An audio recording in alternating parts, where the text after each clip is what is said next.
Friends, कैसे हो आप लोग। तो इससे पहले जो मैंने वीडियो बनाया था वो डीसी मोटर के लगभग सारे टॉपिक कंप्लीट हो चुके हैं। हमारा आखिरी टॉपिक बचा हुआ है वो है स्टार्टर। तो स्टार्टर की जरूरत हमको पड़ती क्यों है, क्योंकि होता क्या है कि स्टार्टिंग में क्या होता है, जो करंट की वैल्यू क्या होती है वो बहुत ही ज्यादा हाई होती है। डीसी मोटर की हो या कोई सी भी मोटर हो, हर मोटर की स्टार्टिंग करंट क्या होती है, बहुत ही ज्यादा हाई होती है। क्योंकि डीसी मोटर में फिनोमेना होता है बैक ईएमएफ का। बैक ईएमएफ क्या होता है, जीरो होता है।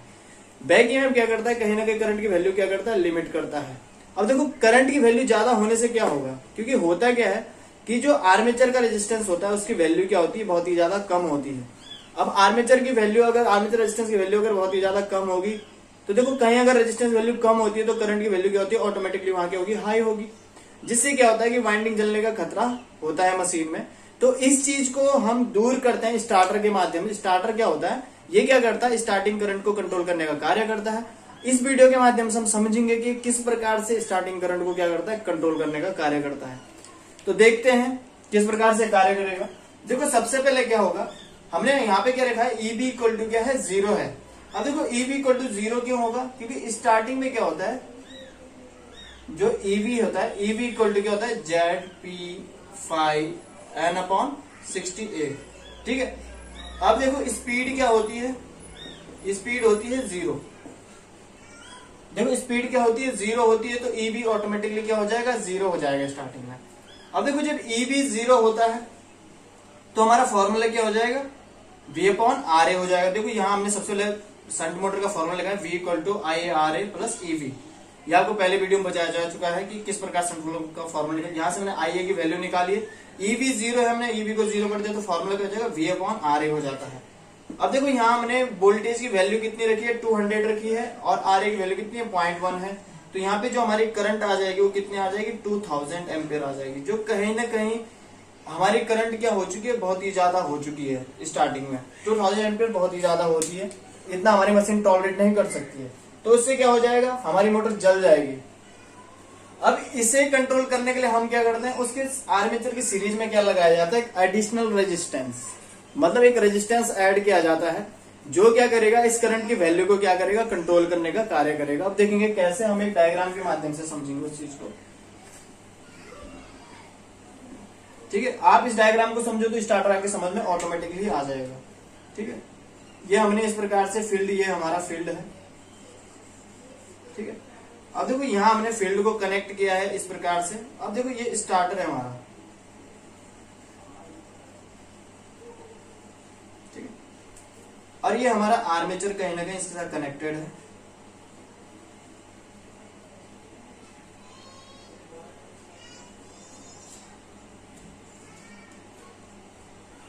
ठीक है, और ये हमारा स्टार्टर। इस प्रकार से हम इसको आगे आगे करते रहेंगे। ठीक है, और ये हमारा स्टार्टर है, और यहां से हमारी क्या है, सप्लाई कहीं ना कहीं ये हमारा कनेक्टेड है यूं, और ये भी यूं है, और ये हमारी सप्लाई इस प्रकार से हमने कनेक्ट कर रखी है। अब आप लोगों को दिखाई दे रहा होगा, ये हमने कनेक्ट कर रखा है। यहाँ हम इसकी वैल्यू लिख देते हैं, यहाँ हमने जैसे इस प्रकार से 1 2 3 4 5। ठीक है, अब देखो ये हमारे क्या है, R S S shunt resistance से आर ए है, और ये क्या हो जाएगा, ई बी यहाँ पे हमारा जनरेट होता है। तो और यहाँ से हमारी आई ए कहीं ना कहीं क्या हो जाएगा, आई ए को यहाँ से ट्रेवल होके आना पड़ेगा।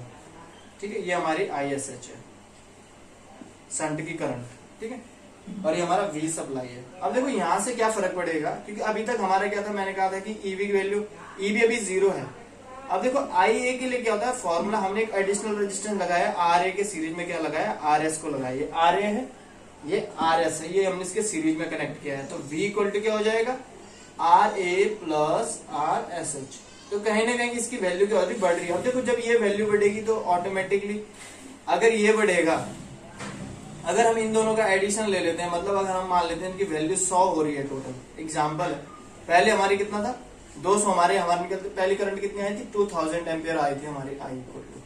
तो ऑटोमेटिकली अगर हमने एडिशनल किया है और इनकी दोनों की टोटल वैल्यू, मतलब हम रख रहे हैं कि R A plus R S H equal to कितना है, 100 है, तो ऑटोमेटिकली हमारी करंट कितनी हो जाएगी, 2 एम्पियर हो जाएगी। तो इस प्रकार से हमने क्या कर दिया, करंट की वैल्यू को स्टार्टिंग में क्या कर लिया, कंट्रोल कर लिया हमने।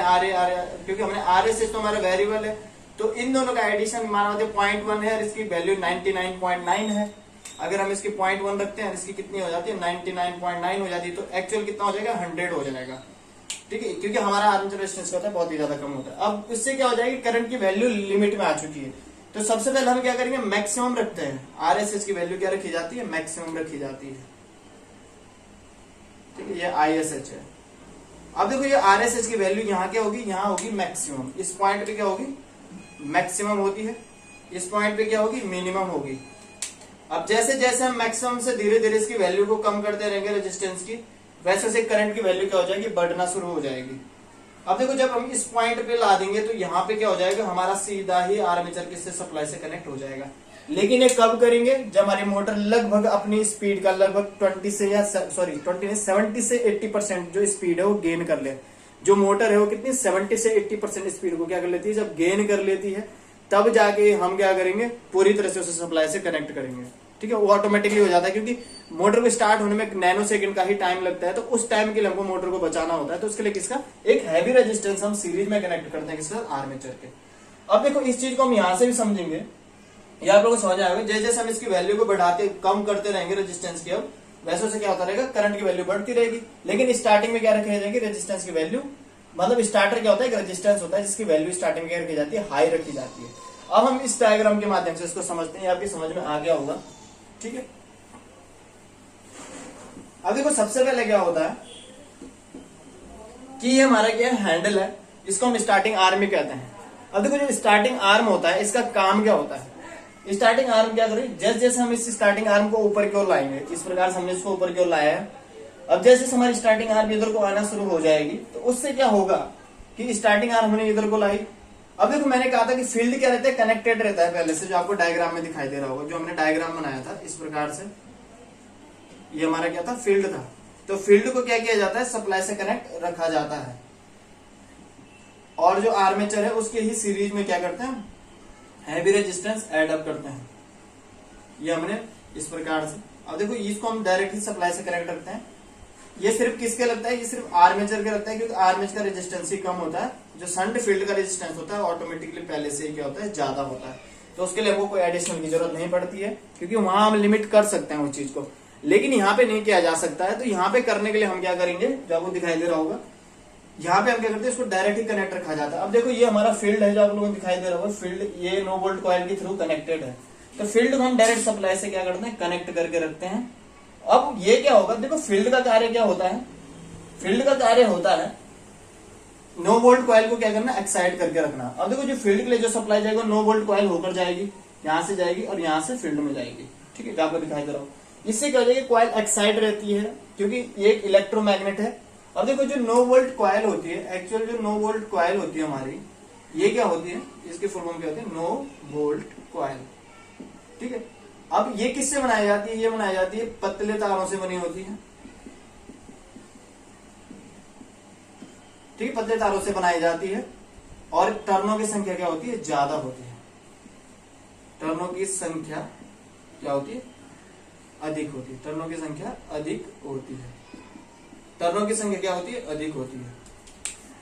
अब देखो जब ये एक्स है, क्योंकि मैंने कहा ये डायरेक्ट सप्लाई से कनेक्टेड है, जो आपको यहाँ दिखाई दे रहा होगा, तो इस यही हमारा क्या फील्ड है। तो इसी प्रकार से सप्लाई से कनेक्टेड पूरी तरह से फील्ड रहता है। ठीक है, अब देखो जब हमारा फील्ड क्या होगा, पूरी तरह से सप्लाई से कनेक्टेड होगा, तो ये क्या होगा, एक्साइट होगा। ये क्या है, इलेक्ट्रोमैग्नेट है। अब देखो इलेक्ट्रोमैग्नेट में क्या होता है, जब हम उसे सप्लाई जोड़ते हैं तो उसके अंदर कहीं ना कहीं क्या आ जाता है, मैग्नेटिज्म आ जाता है। अब देखो ये मैग्नेटिज्म आ जाएगा तो क्या हो जाएगा, मैग्नेटाइज हो जाएगा। अब जैसे हम स्टार्टिंग आर्म को स्टार्टिंग में इधर को लाएंगे, अब देखो ये मैक्सिमम से बढ़ा रहे हैं हम धीरे धीरे करके। रेजिस्टेंस की वैल्यू पहले मैक्सिमम है, धीरे धीरे क्या होती रहेगी, कम होती चली जाएगी। और यहाँ पे क्या हो जाएगी, इस पॉइंट पे आके क्या हो जाएगी, मिनिमम हो जाएगी।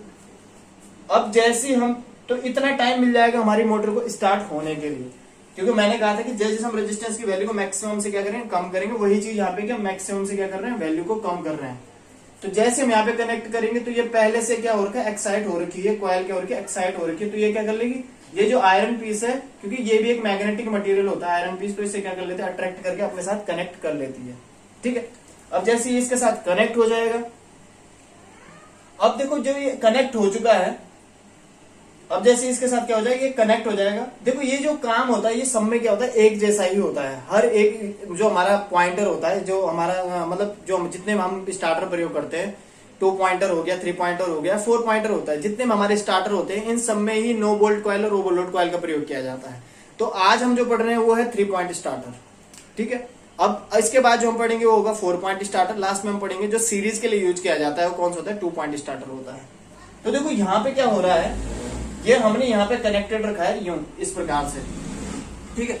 अब ये क्या हो चुका है, इसके साथ ये हैंडल कनेक्ट हो चुका है। अब ये हमारा क्या है, अब जैसे ये यहाँ पे कनेक्ट हो जाए किसके साथ, फील्ड के साथ कनेक्टेड हो रखा है, तो क्या होगा कि ये क्या कर देगा, इसे अट्रैक्ट कर लेगा, अट्रैक्ट करेगा तो ये प्लंजर इस पे लगा रहेगा। अब देखो इसका काम क्या होता है, जो नो वोल्ट कॉइल होती है, जब कभी भी क्या होती है सप्लाई चली जाती है, जब कभी भी क्या होता है सप्लाई चली जाती है, यहां से क्या हो जाएगा, सप्लाई अगर चली जाती है मतलब सप्लाई नहीं आ रही है, अभी लाइट चली गई एकदम से, तो ये क्या हो जाएगा, अब देखो जैसी सप्लाई, तो यहाँ से सप्लाई से कनेक्टेड है, जो हम इस डायग्राम के थ्रू भी समझ रहे हैं, सप्लाई से कनेक्टेड है, तो मतलब ये क्या हो जाएगी, डीमैग्नेटाइज हो जाएगी। अब जब ये कॉइल ही डीमैग्नेटाइज हो जाती है तो ये क्या कर देगी, ये प्लंजर को छोड़ देगी। क्यों, क्योंकि जब ये डीमैग्नेटाइज हो जाएगी तो जब मैग्नेट ही नहीं रहेगा तो आयरन अट्रैक्ट होगा कैसे, तो जब आयरन अट्रैक्ट नहीं होगा तो क्या कर देगी, आयरन को छोड़ देगी, आयरन को छोड़ देगी तो हमारी मोटर क्या चली जाएगी, ऑफ कंडीशन में आ जाएगी। क्योंकि ये हमारी क्या होती है, जब हैंडल यहाँ पे होता है तो क्या होता है, ऑफ कंडीशन होती है, और जब हैंडल इस तरफ आता है तो ये क्या होती है, हमारी ऑन कंडीशन होती है। तो ये क्या कर देगा, प्लंजर को छोड़ देगा, प्लंजर को छोड़ देगा तो कहीं ना कहीं हमारी मोटर क्या हो जाएगी, ऑफ हो जाएगी जब लाइट चली जाएगी। अब दोबारा जब हमको मोटर स्टार्ट करनी होगी तो दोबारा हमको हैंडल स्टार्टिंग से फिर दोबारा हिलाना पड़ेगा, तब जाके ये पहले से एक्साइट होगी तब इससे कनेक्ट हो जाएगा, ठीक है। अब हम बात करते हैं ये कौन सी थी, नो वोल्ट कॉइल। इसका यूज क्या होता है कि कभी अगर लाइट चली जाती है, ऑफ हो जाता है, तो ये क्या करती है, ये इसका जो मेनली यूज होता है जब लाइट चली जाती है, तो मतलब हम कह सकते हैं कि जब लाइट हमारी जा चुकी है तो उस टाइम पे इसका यूज किया जाता है। मतलब इसका जो मेनली यूज होता है वो क्या होता है कि जब लाइट गई तो मशीन एकदम से दोबारा वहीं से स्टार्ट ना हो, मतलब स्टार्ट को फिर पूरी प्रोसेस के थ्रू क्या किया जाता है, स्टार्ट किया जाता है, ठीक है। तो इसका काम क्या होता है कि लाइट जाने की स्थिति में मतलब मशीन को दोबारा ऑफ कंडीशन में लाना, मतलब दोबारा से वो फिर दोबारा जब स्टार्ट हो तो फिर उसे वही प्रोसेस के थ्रू उसे स्टार्ट किया जा सके, ठीक है। अब दूसरा जो काम होता है वो किसका होता है, ओवरलोड कॉइल का होता है, ठीक है। ओवरलोड कॉइल का काम क्या होता है, इसमें जो ओवरलोड कॉइल होता है जिसको हम OLC से दिखा रखा है, OLC ओवरलोड कॉइल, ठीक है। ओवरलोड कॉइल क्या होती है, देखो जो ओवरलोड कॉइल होती है ये क्या किया जाता है कि जैसे हम इसे सप्लाई से कनेक्ट करेंगे, अब देखो जब हमारा प्लंजर इस कंडीशन में होगा तो ये क्या होगा, आर्मेचर के साथ भी कहीं ना कहीं कनेक्टेड होता है ये पूरा, और ये सप्लाई इस प्लंजर के थ्रू क्या होती है, पूरी कनेक्टेड होती है यहाँ पे, ठीक है। अब क्या होगा कि ये हमारा आर्मेचर में क्या हो चुका है, अब कनेक्ट हो चुका है सप्लाई के साथ डायरेक्ट। मैंने कहा था कि बाद में क्या किया जाता है, इस डायग्राम के थ्रू आप समझ सकते हो कि ये हमने जब यहाँ पे ला दिया, मतलब ये मैक्सिमम से मिनिमम, ये मैक्सिमम से ये मिनिमम पे ला दिया, ठीक है। ये हमारा इस प्रकार से आर्मेचर है, आर्मेचर में ये पॉइंटर है जो हमने इधर को, मतलब ये हमारा क्या है, स्टार्टर है, और ये स्टार्टर हमने जब यहाँ पे बिल्कुल ही ऑन कंडीशन में ला दिया तो ये डायरेक्ट सप्लाई से कनेक्ट कर देता है किसको, आर्मेचर को। ये वाली कंडीशन है, कौन सी वाली, ये वाली, जब आर्मेचर डायरेक्ट सप्लाई से क्या होगा, कनेक्टेड होगा, जब ये प्लंजर यहाँ पे होता है, ठीक है। हम इसको इस माध्यम से भी समझ रहे हैं कि आर्मेचर क्या है, डायरेक्ट कनेक्ट हो जाता है यहाँ पे सप्लाई के साथ। अब क्या होता है, जैसी ओवरलोड कंडीशन होती है, अब देखो जब ओवरलोड कंडीशन होगी तो क्या होगा, आर्मेचर हैवी करंट लेगी, लेकिन आर्मेचर हैवी करंट लेगी इस प्लंजर के थ्रू, जब ये प्लंजर यहाँ पे होगा तो कहां से लेगी, सप्लाई से लेगी। अब जब सप्लाई से लेगी तो करंट कहां से आएगी, यहां से आएगी, जो आप लोग दिखाई दे रहे हो, करंट कहां से आएगी, यहां से आएगी। अब देखो जब करंट यहां से आती है तो ये क्या होगा, ये जो हमारी कॉइल होती है ये होती है OLC, ये बनाई जाती है मोटे तारों की बनी होती है,